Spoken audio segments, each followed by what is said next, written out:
Did you watch the debate, the recent debate? It was a big issue with Modern Debates hosted Matt Diavella. Is that the leading atheist I didn't guy? watch. Oh, Dillhunty? Dillhunty. Did you see that? Okay. Did you see that I've whole... seen some of his, but I didn't watch that one. I saw some reactions online, but Oh man, it was bad. So this Was dude, it? this dude is doing his typical introduction, kind of mocking and poking at Christianity and the book and all this kind of stuff.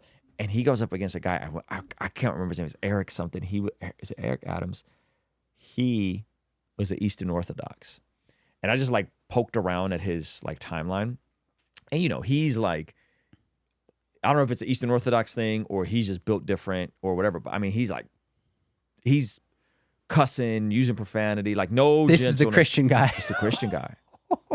So Matt rage quits because he goes through and basically goes, you say everything leads to human flourishing, but like in my secular humanistic society, I think transgenderism doesn't lead to human flourishing. I think it's counterintuitive. I would lock them all up, and like goes and pokes and pokes and pokes. And he's like, we don't have to. I mean, he says some really kind of harsh language, like entertain their delusion or at the threats of they're going to self-delete themselves and blah, blah, blah, like, and says all this stuff.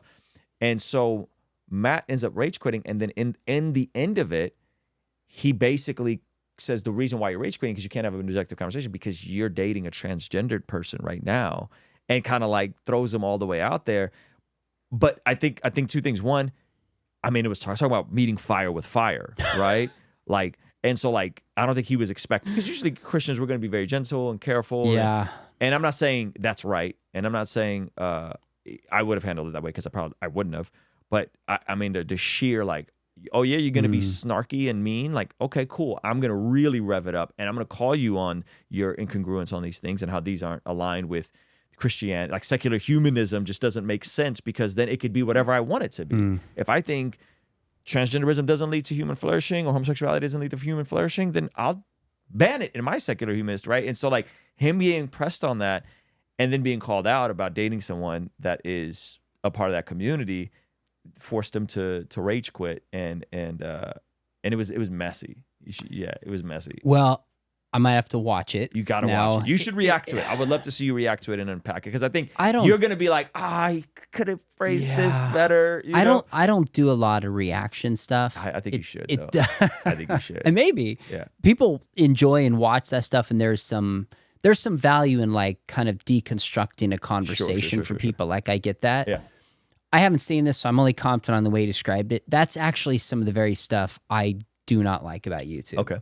You will not see me in that kind of conversation unless I lose it, and then I will repent for doing so. Yeah. If Christianity is true, we don't have to react that way. We don't have to freak out and yell at people. There's something about a calm confidence that speaks for itself. Yes. I'm not saying I always do this, but I've got an atheist buddy. He watches my stuff, and he's like, and he points to a few other Christians. He's like, there's a calmness about you. There's a confidence that makes me wonder if you're right. Sure. I think we don't have to freak out. We don't have to attack people. Now, there is a time for a prophetic voice, and there's a time to stand up and say, this is nonsense, and call people out and push back. Like, I get that. There's a time and place for that. Yeah. But I think in our crazy age, you're going to get views on YouTube if you do that. Everybody's going to talk about it. They're going to react.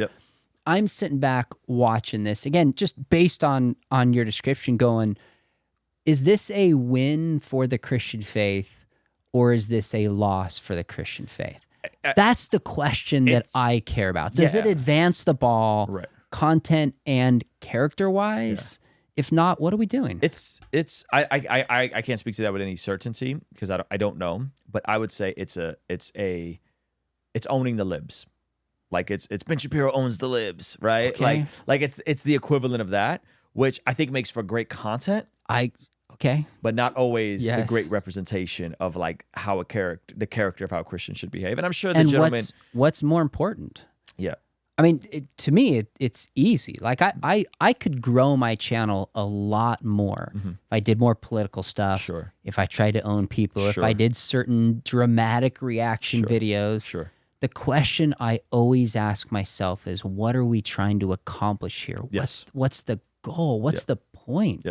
I don't care if I get 1 million views if I don't treat an atheist as somebody made in the image of God, which sometimes means pushing back on bad ideas, but don't treat him as a human being, why would anybody watching this be like, yeah, I want to be a Christian? Yep. That's the love of Christ. Like, sometimes I feel like we Christians just play the same game on YouTube for views. Everybody else does. Yeah. I'm like, what's the point? So I just... Yeah, well, to be fair, this gentleman is not a YouTuber. He has a Twitter profile or an X profile, and at least I don't think he's a YouTuber. And so he did this on someone else's YouTube channel. But I hear the sentiment of what you're saying. In terms of the stuff you've been doing, I think... And by the way, I don't know him. I haven't seen this. This is a general statement. This is a general statement. I would have to watch it to really assess. I almost want you to watch it. And you want my reaction. I want your reaction. Hey, if you want to see the extended version of this podcast, completely unedited, consider partnering with us in our online community for as little as $5 a month. In exchange, you get access to these podcasts as we stream them live before anyone else gets to see them. You get access to the replay of our daily after party streams, access to our private Discord server, access to discount codes, and so much more. So help us continue contextualizing the gospel through media, podcasting, and YouTube, and partner with us for as little as $5 a month. Also, be sure to follow us on the Spotify podcast app, on Facebook, and on Instagram. We're constantly posting content there that I think you'll find extremely valuable. All right? I'll see you over there. Peace.